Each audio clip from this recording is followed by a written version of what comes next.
হরে কৃষ্ণ। কৃষ্ণ কথা উইথ অপর্ণা চ্যানেলে সকলকে জানাই স্বাগত। সবসময় মনে রাখবে, নিজের আঘাত কখনো কাউকে দেখাবে না বা বলবে না। কেন জানো? তুমি যতই তাকে আপন ভেবে বলবে, সে ততই একটা সময় তোমার দুর্বল স্থানে বেশি বেশি করে আঘাত দেবে। কেন জানো? কারণ মানুষ প্রয়োজনে যতটা না প্রশংসা করে, প্রয়োজন ফুরিয়ে গেলে তার থেকে দ্বিগুণ বদনাম করে। কারণ কিছু কিছু মানুষ আছে ভীষণই স্বার্থপর।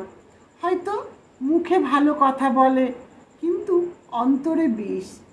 তাই বলবো যে মানুষকে আগে বোঝার চেষ্টা করতে হবে, তারপর নিজের মনের কথা প্রকাশ করতে হবে। কারণ যারা সরল মানুষ তারা কি করে, সবাইকেই সরল ভেবে আপন করে কাছে টেনে নেয়।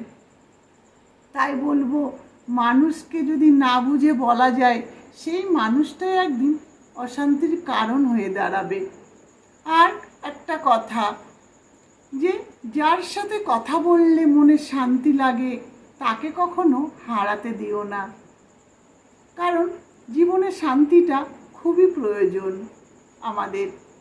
তাই টাকা পয়সা দিয়ে কখনোই শান্তি কেনা যায় না। নিজেকে ভগবানের চরণে সঁপে দাও। দেখবে ভগবান শ্রীকৃষ্ণের সেবার মধ্যে থাকলে, ভগবান শ্রীকৃষ্ণের নামের মধ্যে থাকলে মনটা সবসময় একটা আনন্দের মধ্যে থাকবে। জীবনে যতই দুঃখ কষ্ট আসুক না কেন, কখনোই মনকে আঘাত দিতে পারবে না। তাই বলবো যে ভগবানের কাছে নিজেকে আত্মসমর্পণ করতে হবে, ভগবানকে বন্ধু ভেবে নিতে হবে। সমস্ত বিপদ আপদ থেকে সর্বদা রক্ষা পাওয়া যাবে। হরে কৃষ্ণ।